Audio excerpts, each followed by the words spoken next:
네, 오늘 귀한 분을 특별하게 이 자리에 모셨는데요. 원장님, 시청하고 계신 분들께 간단하게 인사와 소개말 한마디 부탁드릴게요. 네, 반갑습니다. 저는 서준석이라고 하고요.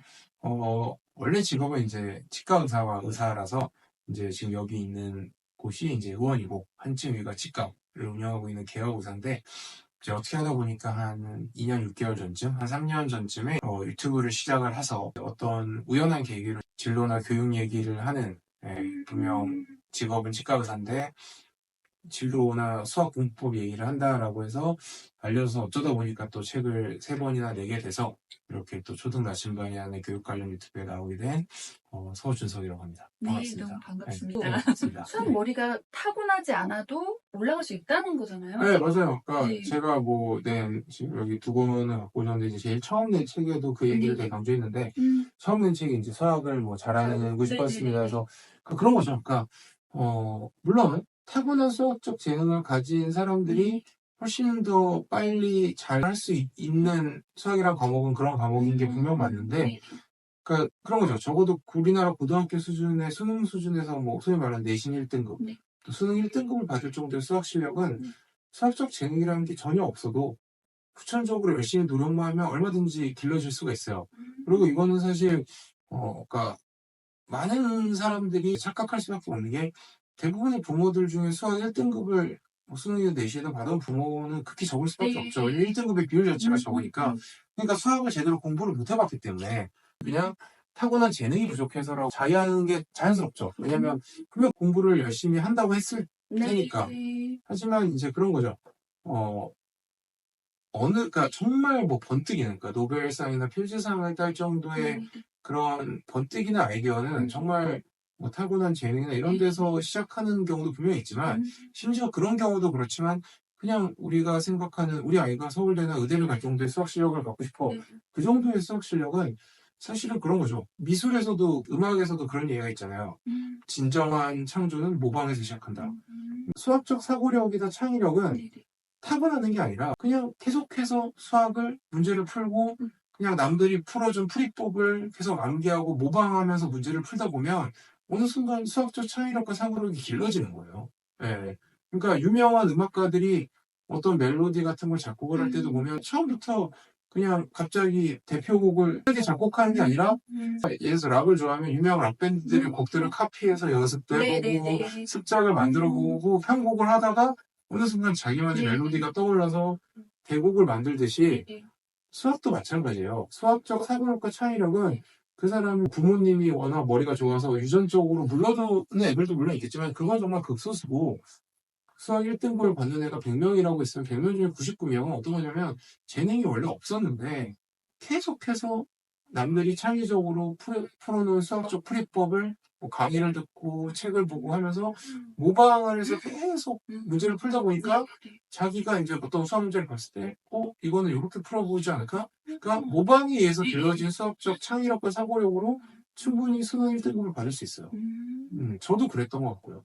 그래서 제가 제 수학을 잘하고 싶어졌습니다. 책을 봤을 때 맨날 했던 한 얘기가 의외로 수학은 암기 과목. 그러니까 제가 제일 이제 이렇게 이해가 안 된다는 말 중에 하나가 뭐냐면 암기는 너무 잘하는데 그래서 암기 과목은 국어나 생물은 너무 좋은데 수학이나 물리는 너무 어렵다. 나는 사고력이 떨어진다. 네네네.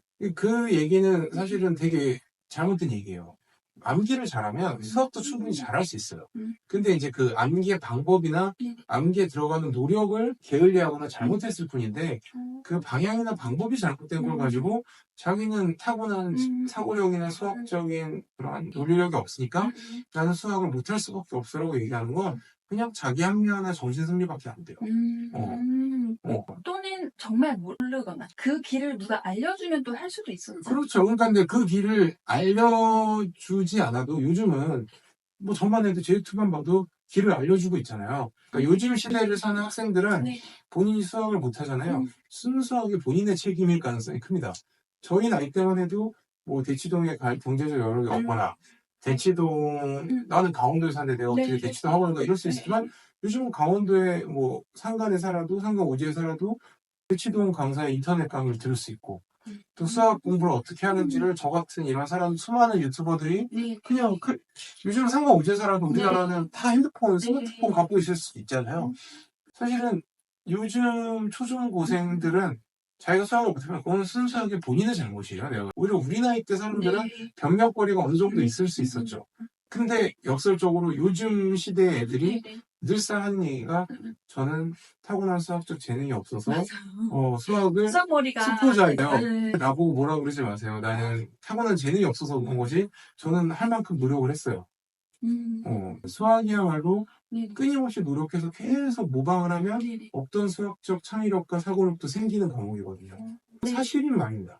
네, 이거는 제가 이제 수많은 과외나 뭐 저도 그렇지만 정말 그런 수학적 재능, 사고력이 없는 애들이 수학을 잘하게 되는 모습을 글거리에서 보면서 그래서 자기가 수학을 못하는 거는 내가 아직 올바른 방향을 찾지 못했거나 노력을 그만큼 많이 못했기 때문이라고 얘기를 해야지 나는 타고난 수학적 재능이나 사고력이나 창의성이 없어서 네. 수학을 못한다는 얘기는 일단은 수능 수학 1등급 받고 서울대 수학과정도 가서 네. 하버드 수학과 박사과정에 들어가고 나서 하면 그럴 수 있어 네. 라고 이해를 하지만 내신이나 수능 수학 1등급은 충분히 재능이 없어도 물론 타고난 센스가 있는 유전적으로 타고난 재능이 있는 애들이 5시간이면 공부할 걸 자기는 10시간 공부해야 될 수는 있겠지만 10시간 공부하면 할 수 있습니다. 근데 그 10시간 공부하는 게 물론 어렵겠죠. 네. 하지만 불가능한 건 아니라 그러니까 의지가 있으면 충분히 할 수 있는 시대예요. 요즘은. 국어 능력이라는 게 꼭 글자로 된 책을 많이 읽어야 생기는 게 아니고 그냥 그게 책이든 영상이든 아니면 사람이든 커뮤니케이션을 계속해서 말귀를 잘 알아듣는 사람이 되면 그 사람은 교과서에 있는 말귀도 잘 알아들어서 이게 영어 교과서건 수학 교과서건 과학 교과서건 학습 능력이 올라가는 거거든요. 그래서 저는 사실 원영님 책을 몇 권을 읽으셨어요? 이런 질문은 되게 우문이라고 생각해요. 특히나 요즘 시대에서는.